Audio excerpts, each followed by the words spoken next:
Guys, nandito tayo ngayon sa Obay Stock Farm. Ito po yung mga kalabaw, no? Na kinukunan natin ng gatas. Ayan.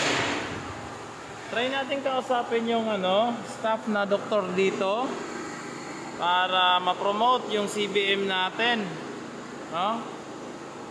Para alam naman natin si CBM ay tumutulong na magbigay ng maraming gatas sa mga baboy, lalong lalo na dito sa mga kalabaw.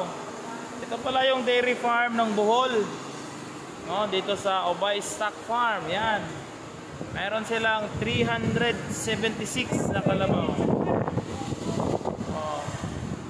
Yan po, kung napapansin niyo po, yan yung pagkuha nila dito ng practice nila dito ng pagkuha ng gatas.